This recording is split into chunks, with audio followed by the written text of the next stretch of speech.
ACL இன்ஜுரிக்கு அப்புறமா exercise முக்கியமா? S.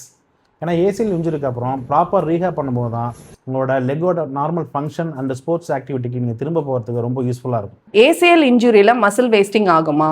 S. ACL injury ஆனதுக்கப்புறம் அந்த லெக்கை யூஸ் பண்ணாமே விட்டுட்டு அதுக்கு எக்ஸசைஸும் கொடுக்காம இருந்துட்டோம்னா அந்த மசில்ஸ் வேஸ்டிங் ஆக ஆரம்பிச்சிடும். ஃப்ளாட் ஃபுட்டுக்கும் ஏசிஎல் இன்ஜுரிக்கும் ஏதாவது கனெக்ஷன் இருக்கா?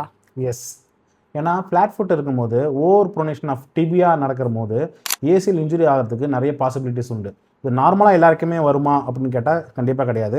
ஓவர் வெயிட் உள்ளவங்க, ஸ்போர்ட்ஸ் பர்ஃபார்மன்ஸ் பண்ணுறவங்க, ஜம்பிங் ஆக்டிவிட்டிஸ் அதிகமாக பண்ணுறவங்க, இந்த மாதிரி ஆகிறவங்களுக்கு இது காமனாக வரதுக்கு சான்சஸ் உண்டு. ஏசிஎல் இன்ஜுரி வந்ததுக்கு அப்புறம் ப்ராப்பர் ரீஹேப் பண்ணோம்னா நம்ம பேக் டு ஸ்போர்ட்ஸ் அதே பர்ஃபார்மன்ஸ் பண்ண முடியுமா?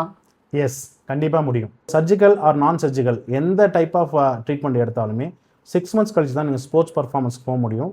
அதுக்கு முன்னாடி பல அசஸ்மெண்ட்ஸ் இருக்குது. அதெல்லாம் கம்ப்ளீட் பண்ணதுக்கப்புறம் உங்களை ஸ்டெபிலிட்டி செக் பண்ணதுக்கப்புறம் நீங்கள் தாராளமாக நீங்கள் ஸ்போர்ட்ஸ் பர்ஃபார்மன்ஸை பண்ணலாம். ஏசிஎல் சர்ஜரிக்கு அப்புறமா ஸ்விம்மிங்கோ இல்லை ட்ரெட்மில் ப்ராக்டிஸ் பண்ணலாமா? நோ. ஏன்னா ஏசிஎல் சர்ஜரியில் வச்ச கிராஃப்ட் மெச்சூர் ஆகிறதுக்கு நியர்லி 6 to 10 months டைம் எடுக்கும். அந்த மாதிரி மெச்சூர் ஆகிறதுக்கு முன்னாடியே நம்ம லெக்கு வந்து ஸ்ட்ராங்காக ஃபீல் பண்ணுவோம். பட் ஸ்விம்மிங்கோ இல்லை ட்ரெட்மில்லோ இந்த மாதிரி பண்ணும்போது நம்ம நீ ஸ்டெபிலிட்டி கண்டிப்பாக குறையும். ஸோ அதனால் அதை அவாய்ட் பண்ணுறது தான் ரொம்ப நல்லது. ஏசிஎல் ரீஹேப்ல நீ மட்டும் ஸ்ட்ரென்தன் பண்ணால் போதுமா? நோ. ஏன்னா ஏசிஎல் ரீஹேப்பை பொறுத்த வரைக்கும் உங்களோட ஆங்கிள், நீ, hip and core muscles strengthen பண்ணி ஆகணும். இதுதான் உங்களோட லிம்பிங்கை ப்ரிவென்ட் பண்ணுறதுக்கும் பழைய மாதிரி ஸ்போர்ட்ஸ் பர்ஃபார்மன்ஸ் பண்ணுறதுக்கும் யூஸ்ஃபுல்லாக இருக்கும்.